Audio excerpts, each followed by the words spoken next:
2016 GDP growth was only 1.6%.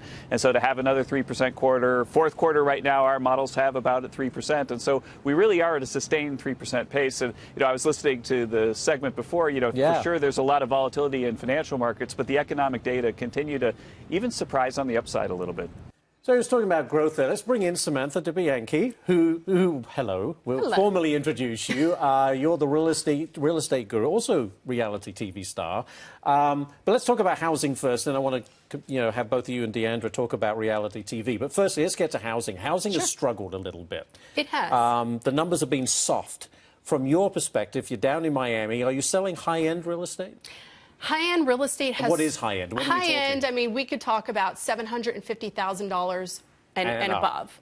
So the high-end has slowed down. That gets you a studio in Manhattan, by the way, $750,000. I know. If you're lucky. Let's talk about $500,000. What you get for $500,000 here is maybe a closet. Right. But down in South Florida, $500,000 gets you a condo with water views, so or a very nice single-family home.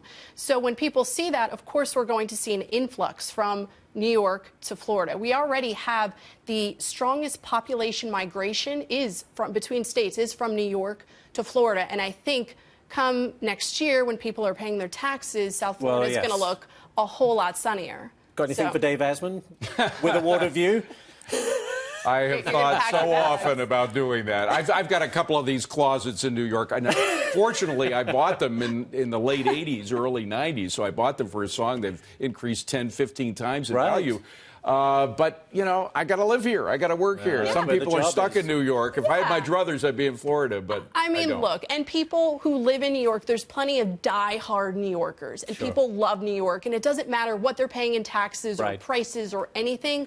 They love New York. So it is an exciting town. Right. I don't think there's going to be this mass exodus from New York to Florida, but you definitely are going to see people moving because of the affordability and cost of living and just overall quality of life. Now, I wanted to get into something that we talked about just before the break, the rise of real estate scams, wire fraud. We mentioned one couple who lost $130,000. Sounds awful. Explain to me what's going on. Yeah, it's completely nuts. And I've been seeing this actually pretty often, which is scary. People, people are getting their emails hacked and they're seeing these transactions happening. They're seeing that money needs to be wired, and they're just responding via email and saying, hey, I'm the title company, send the wire here.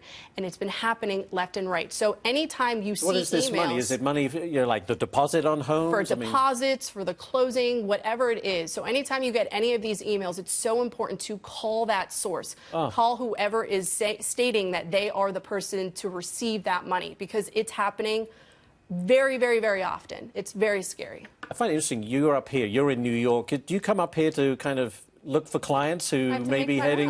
You do the rounds. I got to hunt. How do you do that? How do you find? I'm in sales. You got to hunt for your business. You get leads, of course. and then you come up here and you schmooze them, and then you say, "Hey, this is what we got down in Florida. Come on down." How do you think I'm so successful? You think I sit back and I wait? You think it's just from a reality show that I sit and just wait for the phone calls? Well, that was my next question with Deandra. No, you got to go hunt. That high visibility on a national television show has got to help. Surely, have you gotten a lot of leads through the TV show? Let's just say my show, $1 Million Listing Miami, ended in 2014. It was like a one-hit wonder. You blinked and you missed it. Are you still getting Still, it's nuts. Wow. I still get tons of calls from people. The visibility factor is everything. Really? And it doesn't have to be, I mean, I don't have a product. I'm a service. You are the product. I am the product. So I have to make sure that I am represented in the right way. And you can't just be, I mean, there's so many shows out there and everything represents something differently. So, but for me, I'm a business and I need to go on. I need to have a goal of, I'm going on this show because I want my business to grow. I want to make more money. And as long as you have that mindset, you will